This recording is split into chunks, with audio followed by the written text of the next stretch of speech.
सिमरन पढ़ने में बहुत ही होशियार और समझदार लड़की थी। वो बचपन से ही क्लास में अव्वल आती थी। स्कूल में सभी सिमरन की बहुत तारीफ करते थे। पढ़ाई में अच्छा होने के कारण उसके माता पिता भी उसकी हर डिमांड को पूरी कर देते थे। सिमरन की एक ही सहेली थी मीनल, जो उसके पड़ोस में रहती थी। दोनों साथ ही स्कूल जाती थी। एक दिन स्कूल जाते वक्त, अरे सिमरन, आज तूने फिर लेट कर दी। तू क्लास में अव्वल आती है इसलिए तुझे टीचर कुछ नहीं बोलती। आज तो वो पक्का मुझे पनिशमेंट देंगी। अरे बाबा, कुछ नहीं होगा। हम दोनों क्लासरूम की खिड़की से जाकर सीट पर बैठ जाएंगे। ये देख, मेरा नया फोन। वाह, तुम्हारा पर्सनल फोन। यहाँ तो मुझे हर साल अपनी दीदी की पुरानी स्कूल ड्रेस पहनकर स्कूल जाना पड़ता है। ये फोन तुम्हारा भी तो है। आखिरकार हम दोनों बचपन से फ्रेंड्स हैं। कल पूरी रात मैं इसके फीचर्स देखती रही। मीनल और सिमरन बातें करते करते स्कूल पहुंच जाती हैं और चुपके से क्लासरूम के पीछे वाली खिड़की से घुसने की कोशिश करती हैं, लेकिन टीचर दोनों को पकड़ लेती है और लेट आने की वजह से टीचर दोनों को क्लास से बाहर कान पकड़कर खड़ा कर देती हैं। सिमरन, तुम पढ़ाई में अच्छी हो, लेकिन तुम्हें स्कूल के और भी रूल्स फॉलो करने चाहिए। डिसिप्लिन मेंटेन करना चाहिए। सॉरी टीचर, अगली बार से ऐसा नहीं होगा। सिमरन और मीनल के सामने वाली क्लास से दो लड़के क्लासरूम के बाहर कान पकड़कर खड़े थे। अरे क्यों दिल छोटा कर रही है? सिर्फ हम दोनों ही क्लासरूम के बाहर थोड़ी हैं। सामने उन लड़कों को देख। हाय गर्ल्स, आप लोग भी क्लास में लेट आई थी क्या? हाँ, ये टीचर भी ना स्कूल में पढ़ाने आती हैं या बच्चों को पनिशमेंट देने? मैंने तुम्हें स्कूल में पहले कभी नहीं देखा। हाँ, मैंने भी कुछ दिनों पहले स्कूल में एडमिशन लिया है। धीरे धीरे रॉकी और सिमरन में दोस्ती हो जाती है। दोनों एक दूसरे को अपना फोन नंबर दे देते हैं।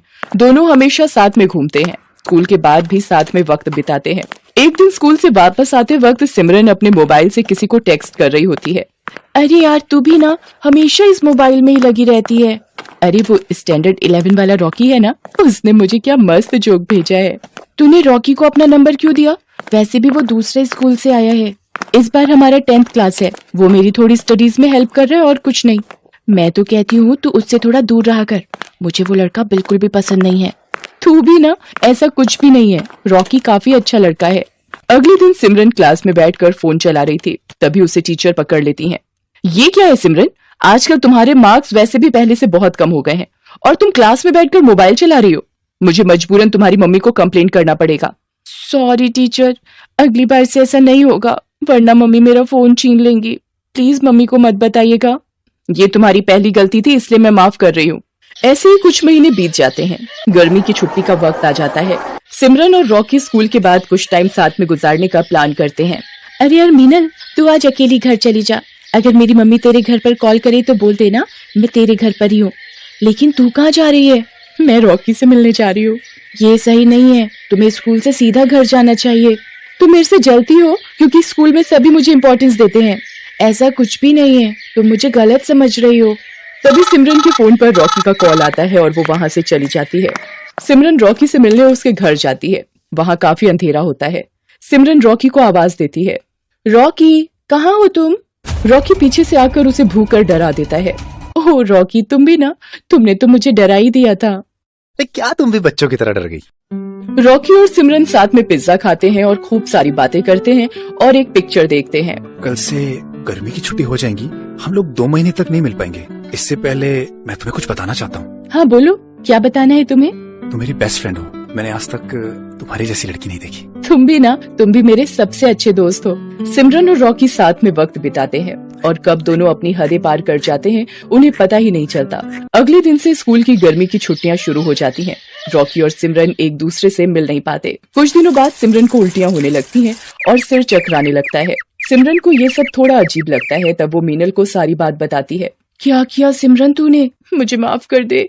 मैंने तेरे मना करने के बाद भी रॉकी के साथ वक्त बिताया। तू चिंता मत कर, कल से स्कूल खुल रहा है। तू पहले रॉकी से जाकर बात कर। अगले दिन सिमरन जाकर रॉकी से बात करती है। उसे सारी बात बताती है। तुम्हें याद है उस दिन हम तुम्हारे घर पर मिले थे, हमारे बीच? वो तो मेरा सबसे खूबसूरत दिन था। हमारे साथ में बिताए गए वो पल मैं कैसे भूल सकता हूँ? मैं प्रेग्नेंट हूँ। मुझे कुछ समझ में नहीं आ रहा मुझे क्या करना चाहिए। अगर किसी को पता चल गया तो सब हमारा मजाक उड़ाएंगे। ये क्या बोल रही हो? ऐसा कैसे हो सकता है? ये मेरी प्रॉब्लम नहीं है। ये क्या बोल रहे हो तुम रॉकी? ये सब हमने साथ में किया था। ठीक है, रुक जाओ, मैं कुछ करता हूँ, लेकिन इसके बाद तुम मुझे अपनी शक्ल मत दिखाना। रॉकी वहाँ से चला जाता है। सिमरन रोते हुए मीनल के पास जाती है। क्या हुआ? तुम रो क्यों रही हो? रॉकी रॉकी मेरी शक्ल भी नहीं देखना चाहता है। वो मुझसे नफरत करने लगा है। मुझे पता था वो लड़का कुछ ऐसा ही करेगा। मुझे उस पर बिल्कुल भी भरोसा नहीं था। मुझे लगता है हमें किसी बड़े की मदद लेनी चाहिए। नहीं नहीं, ये बात किसी को नहीं बताना, वरना सब मुझ पर हंसेंगे। अगले दिन रॉकी सिमरन को एक गोली लाकर देता है। ये लो, ये गोली खा लेना, इसके बाद इस परेशानी से हमें छुटकारा मिल जाएगा। लेकिन रॉकी, इससे कुछ प्रॉब्लम तो नहीं होगी ना? चुपचाप से एक गोली खा लो और मेरा पीछा छोड़ दो। इसके बाद से ना तो मुझे कॉल करना, ना ही कोई मैसेज। सिमरन वो गोली खाकर जाकर अपनी क्लास में बैठ जाती है। तभी वो चक्कर खाकर गिर जाती है।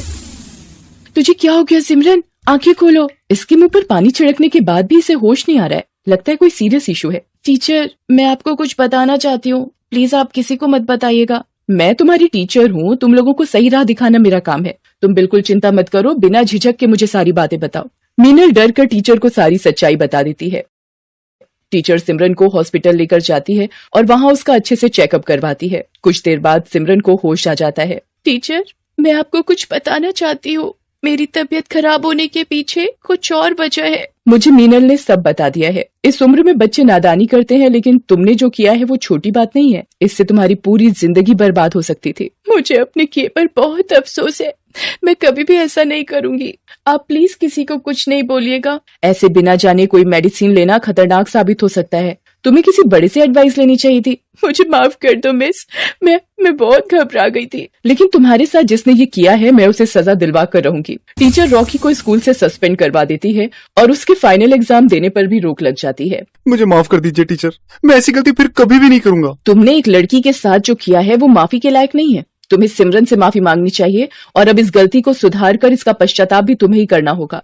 मुझे माफ कर दो सिमरन, मुझसे बहुत बड़ी भूल हो गई है। मैं घबरा गया था।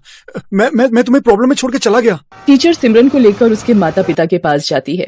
देखिए सर, मैं आपसे जो बात करने जा रही हूँ वो आपको बहुत धैर्य रखकर सुननी होगी। अक्सर बच्चे कुछ गलतियां कर बैठते हैं जिसकी वजह से उन्हें पछताना पड़ सकता है। आप क्या कहना चाह रही हैं टीचर? हमारी बेटी से कुछ गलती हुई है?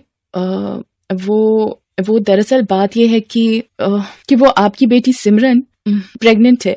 ये सब करने स्कूल जाती हो तुम? मैं तुम्हारी खाल उतार दूंगा, बेशर्म लड़की। रुक जाइए सर, अब ऐसे समय में आपको इन बच्चों का साथ देना होगा, वरना ये जिंदगी भर खुद को माफ नहीं कर पाएगी। और ये नादानी में कोई गलत कदम ना उठा ले। टीचर बड़ी समझदारी से सारी बात सिमरन के मम्मी पापा को समझाती है। अब हमें क्या करना चाहिए? इसकी तो जिंदगी बर्बाद हो जाएगी। अभी सिमर बहुत छोटी है, इसके सामने पूरी जिंदगी पड़ी है। हमें इस बच्चे का मिसकैरेज करवा देना चाहिए। मैंने डॉक्टर से बात की है, इसमें कोई भी दिक्कत नहीं होगी। फिर सिमरन की फैमिली और टीचर मिलकर उस बच्चे का मिसकैरेज करवा देते हैं। थोड़ी दिनों बाद सिमरन बिल्कुल ठीक हो जाती है। सिमरन के मम्मी पापा भी उसकी गलती के लिए उसे माफ कर देते हैं। अब सिमरन और मीनल की फिर से गहरी दोस्ती हो जाती है। सिमरन मीनल से अपने बुरे बर्ताव के लिए माफी मांगती है। मीनल, मैंने तुझे भला बुरा कहा, लेकिन तुमने आज साबित कर दिया कि तुम ही मेरी सच्ची दोस्त हो। ये तो मेरा फर्ज था। दोस्त अगर दोस्त के काम ना आए तो मैडम दोस्ती कैसी? अब थोड़ा हंस भी दे। आज से हम दोनों मन लगाकर पढ़ाई करेंगे और कभी भी किसी को शिकायत का मौका नहीं देंगे। इसलिए दोस्तों, जिंदगी हमें अपनी हर गलती को सुधारने का एक मौका जरूर देती है। इसलिए कोई गलत कदम ना उठाएं और अपने माता पिता से हर प्रॉब्लम शेयर करें, जिससे मुश्किल घड़ी में वो आपका साथ दे सकें।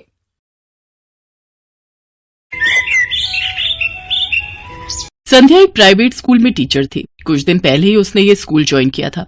आज सुबह से उसे थोड़ी सुस्ती सी लग रही थी, इसलिए उसे जागने में भी देर हो गई थी। और जब उसकी नींद खुली तो 8:30 बज चुके थे। ओह, आज तो 8:30 बज गए। 9 बजे तक बस स्टैंड पहुंचना होगा, नहीं तो बस छूट जाएगी और स्कूल जाने में बहुत देर हो जाएगी।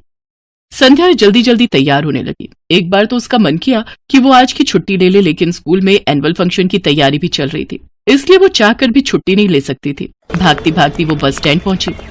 थैंक गॉड मैं बस स्टैंड पहुंच गई, नहीं तो भारी मुसीबत हो जाती। अपने राइट टाइम पर बस आई। संध्या भागकर बस में चढ़ गई। 15 मिनट बाद वो अपने स्कूल पहुंच गई, लेकिन जैसे ही वो स्कूल के गेट पर पहुंची तो उसने महसूस किया कि सारे स्टूडेंट उसे घूर घूर कर देख रहे हैं और मन मन मुस्कुरा भी रहे हैं। क्या बात है, सब मुझे ऐसे क्यों घूर रहे हैं? संध्या स्टाफ रूम की ओर बढ़ी जा रही थी, लेकिन जैसे जैसे वो आगे बढ़ते जा रही थी, सारे स्टूडेंट उसे उसकी ओर देखकर मुस्कुराते हुए मिलते। एक समय तो उसे बहुत गुस्सा भी आ गया और उसने एक स्टूडेंट को डांटते हुए कहा, जब देखो खीखी करते रहते हो, क्या बात है, क्यों कर रहे हो खीखी? संध्या मैम की डांट को सुनकर उस स्टूडेंट जिसका नाम विवेक था, उसने कहा कि मैम वो आपके कपड़े में कुछ लगा है। कुछ लगा है? क्या लगा है? मैम पता नहीं, कुछ लाल रंग का है। विवेक की बातों को सुनकर संध्या का माथा ठनक गया। उसे समझ आ गया था कि उसे पीरियड हो गया है। उफ, मुझे पीरियड हो गया है, लेकिन मुझे पता क्यों नहीं लगा। संध्या तुरंत भागी भागी स्कूल के वॉशरूम में गई। उसने जैसे ही शीशे में देखा कि उसके कपड़ों में दाग लगा है, उफ, दाग तो काफी ज्यादा लग गया है। कोई नहीं, मैं इसे बाद में साफ कर लूंगी, लेकिन पहले मुझे पैड तो लगाना होगा। उसके बाद संध्या ने अपने पर्स को खोला, लेकिन पर्स को खोलते ही उसका दिमाग चकरा गया। ओह, इसमें तो पैड है ही नहीं। मैं तो हमेशा एक्स्ट्रा पैड रखती हूँ। क्या करूँ, पैड तो लगाना ही होगा ना। संध्या उसी हालत में बाहर निकली और स्टाफ रूम में गई। स्टाफ रूम में भी सभी उसे वैसे ही घूर कर देख रहे थे जैसे कि वहां कोई आसमान से उतरकर एलियन घुस आया हो। संध्या को ये देखकर बहुत बुरा लगा, लेकिन इन सब की परवाह किए बिना वो अपनी साथी टीचर रंजना के पास गई और उससे कहा कि रंजना मिस, वो देखिए ना, मुझे पता ही नहीं चला और मुझे पीरियड्स आ गए हैं, और संयोग से मेरे बैग में एक्स्ट्रा पैड भी नहीं है। क्या आपके बैग में पैड पड़ा है? संध्या मिस, ये आप क्या कह रही हैं? क्या मतलब क्या कह रही हूँ? मैं पैड के बारे में पूछ रही हूँ। देखिए मैम, आप बेशर्म होंगी तो होंगी, मैं बेशर्म नहीं हूँ जो इस तरह की बात खुलेआम इस तरह स्टाफ रूम में करूं। रंजना की बातों को सुनकर संध्या उसे घूर कर देखने लगी। उसे समझ नहीं आ रहा था कि वो उसे क्या कहे और क्या न कहे। मर्द टीचर ने अगर ये बात कही होती तो संध्या उसका मुंह तोड़ जवाब देती, लेकिन रंजना मैम तो खुद एक औरत थी, पीरियड के बारे में अच्छे से समझती थी, फिर उनका व्यवहार ऐसा क्यों था? मैम, पीरियड के बारे में बात करना कब से बेशर्मी हो गई? ये तो एक नेचुरल क्रिया है, हर लड़की हर औरत को होता ही है। अरे, आप बात समझती क्यों नहीं? वो ये बातें कर ही रहे थे कि तभी स्कूल का चपरासी स्टाफ रूम में आया और उसने कहा, संध्या मैम, प्रिंसिपल सर आपको इसी समय बुला रहे हैं, बहुत अर्जेंट है। संध्या ने जब ये सुना तो उसके दिल की धड़कन बढ़ गई और वो सोचने लगी, क्या मुसीबत है, अब इसी हालत में प्रिंसिपल सर के पास भी जाना होगा। संध्या प्रिंसिपल सर के कमरे में गई। प्रिंसिपल साहब उस समय कंप्यूटर पर कोई काम कर रहे थे। उन्होंने संध्या मैम को इशारे से बैठने के लिए कहा। संध्या मैम सामने लगी कुर्सी पर बैठ गई। कुछ देर बाद, हाँ तो मैम, कैसी चल रही है एनुअल फंक्शन की तैयारी? जी ठीक चल रही है। देखिए मैम, इस बार चीफ गेस्ट के रूप में हमारे एरिया की एमएलए आ रही हैं। हमारे प्रोग्राम में कोई गड़बड़ी नहीं होनी चाहिए। स्कूल और मेरी इज्जत दोनों का सवाल है। सर टेंशन मत लीजिए, मैं बच्चों से अच्छे तरीके से तैयारी करवा रही हूँ, प्रोग्राम अच्छा होगा। प्रिंसिपल से इजाजत लेकर संध्या मैम फिर क्लासरूम की ओर जाने लगी, लेकिन तभी प्रिंसिपल सर की नजर संध्या के कपड़ों पर गई। संध्या के कपड़ों को देखकर प्रिंसिपल का मूड खराब हो गया। उसने कहा, संध्या मैम, ये क्या है? ये क्या लगा है आपके कपड़ों में? सर वो, संध्या ने प्रिंसिपल सर से बिना झिझके अपने पीरियड की बात कह दी, जिसे सुनकर प्रिंसिपल सर का बिहेवियर भी स्कूल के और टीचरों की तरह ही था। देखिए मैम, ये स्कूल है, कई सारे बच्चे पढ़ते हैं यहाँ, आपको इन सब चीजों का ध्यान रखना चाहिए। सोचिए, किसी ने इस हालत में आपको देख लिया तो उसके दिमाग पर क्या असर पड़ेगा? सर, ये आप क्या कह रहे हैं? इस पर अपना कोई कंट्रोल होता है क्या? ये तो एक नेचुरल चीज है जो होनी है। वैसे सर, बच्चों ने मुझे ऐसी हालत में देख लिया है। देखिए, ऐसा पहली बार हो रहा है, इसलिए मैं कोई कड़े स्टेप नहीं लूंगा, लेकिन आइंदा आप इस बात का ध्यान रखिएगा, नहीं तो आपकी नौकरी पर खतरा होगा। संध्या का मन तो कर रहा था कि वो खुद एक रेजिग्नेशन लेटर लिखे और प्रिंसिपल सर के मुंह पर मार दे और कहे कि आप जैसे बुद्धिहीन लोगों को कौन प्रिंसिपल बना देता है, लेकिन वो ऐसा नहीं कर सकती थी क्योंकि इस नौकरी की उसे बहुत ही ज्यादा जरूरत थी। बहरहाल वो खून का घूंट पीकर वहां से चली गई। कुछ दिन के बाद स्कूल में एनुअल फंक्शन था। उस फंक्शन की सारी जिम्मेदारी संध्या के कांधों पर ही थी। प्रोग्राम शुरू होने के कुछ देर पहले, संध्या मैम, सारी तैयारी हो गई है ना? एमएलए मैम बस कुछ देर में ही यहाँ पहुँचने वाली है। जी सर, बच्चों ने अच्छे से प्रैक्टिस की है। मैं दावे के साथ कह सकती हूँ हमारा प्रोग्राम जबरदस्त होगा। वे बातें कर ही रहे थे कि एमएलए मैम आ गई। प्रिंसिपल सर तुरंत उनके पास उन्हें रिसीव करने चले गए। थोड़ी देर बाद बच्चों का प्रोग्राम शुरू हो गया। सारे प्रोग्राम ठीक से हो रहे थे। बच्चों का डांस, नाटक और गाने के प्रोग्राम पर खूब तालियां बजी। एमएलए मैम भी इस प्रोग्राम को देखकर बहुत खुश थी। बहुत अच्छे तरीके से तैयार कराया है आपने ये प्रोग्राम। जी मैम, बच्चों ने काफी मेहनत की है। वे बातें कर ही रहे थे कि तभी लड़कियों के एक और डांस प्रोग्राम का अनाउंसमेंट हुआ। अब मंच पर 10वीं कक्षा की लड़कियां आप लोगों के सामने एक बहुत ही खूबसूरत क्लासिकल डांस पेश करने वाली हैं। आपसे गुजारिश है कि जोरदार तालियों से इन बच्चियों का स्वागत करें। संध्या मैम के ऐसा कहते ही सभी ने जोरदार ताली बजाई। कुछ देर बाद 10वीं कक्षा की बच्चियां मंच पर आ गईं और डांस परफॉर्म करने लगी। लेकिन ये क्या, डांस करते ही दो बच्चियों के कपड़ों पर लाल रंग का निशान दिखा। प्रिंसिपल सर ने ये देखा तो अपना माथा पकड़ लिया। उफ, ये क्या हो गया? सारा प्रोग्राम ठीक चल रहा था कि बीच में ये? असल में उन बच्चियों को डांस करते समय पीरियड हो गया था। प्रिंसिपल सर ने ये देखा तो वो प्रोग्राम से उठकर बाहर आ गए और संध्या मैम को भी इशारे से बाहर बुलाया। संध्या जैसे ही वहां पहुंची, प्रिंसिपल उस पर बरस पड़ा। अरे, किस जन्म का बदला निकाल रही हैं आप मुझसे? आपको बोला था ना कि प्रोग्राम में कोई गड़बड़ी नहीं होनी चाहिए। क्या हुआ सर, सब ठीक से ही तो हो रहा है। क्या हक ठीक हो रहा है? आपने देखा जो बच्चियां परफॉर्म कर रही हैं, उनके कपड़ों में लाल निशान लगे हैं। अरे, क्या जरूरत थी उन बच्चियों को प्रोग्राम में लेने की जिन्हें पीरियड हो रहे थे? आपने सब बर्बाद कर दिया। पता नहीं एमएलए मैम क्या सोच रही होंगी। अब यहाँ खड़ी खड़ी मेरा मुंह क्या देख रही हैं? जल्दी जाइए और उन बच्चियों का प्रोग्राम खत्म करवाइए। प्रिंसिपल सर ये बोल ही रहे थे कि तभी ताली की आवाज उनके कानों में आई। उन्होंने पीछे मुड़कर देखा तो ताली बजाने वाला और कोई नहीं, खुद एमएलए मैम थी। मैम वो इसमें मेरी कोई गलती नहीं है, ये सारा किया धरा संध्या टीचर का है। चुप रहिए, बिल्कुल चुप रहिए, मुझे शर्म आ रही है आपकी सोच पर। अरे आपको किसने प्रिंसिपल बना दिया? आपकी हरकत देखकर तो लगता है कि आप गंवार हैं, पूरे गंवार। मैम मैंने कहा ना कि मेरी कोई गलती नहीं है। मुझे क्या पता उन लड़कियों को पीरियड होने वाला है और उनके चलते पूरा प्रोग्राम खराब हो जाएगा। प्रिंसिपल की इस बात को सुनकर एमएलए मैम की आंखें गुस्से से लाल हो गईं। अरे उन बच्चियों को पीरियड हुआ है, पीरियड, उन्होंने कोई पाप नहीं किया है, ये तो प्रकृति का वरदान है, बिना उसके क्या ये सृष्टि संभव है? अरे आपने तो ईश्वर और प्रकृति के बनाए इस वरदान को घिनौना बना दिया। मैं अभी के अभी आपको सस्पेंड करती हूँ, आप प्रिंसिपल के लायक नहीं है, बिल्कुल नहीं है। उन प्यारी बच्चियों ने अपना परफॉर्मेंस जारी रखा। एमएलए मैम ने न सिर्फ उनकी तारीफ की बल्कि संध्या मैम को भी उनकी कोशिशों के लिए सम्मानित किया गया। दोस्तों, औरतों का पीरियड होना किसी अशुभता की निशानी नहीं है, ये एक नेचुरल प्रक्रिया है जो सृष्टि के संचालन के लिए बहुत ही जरूरी है।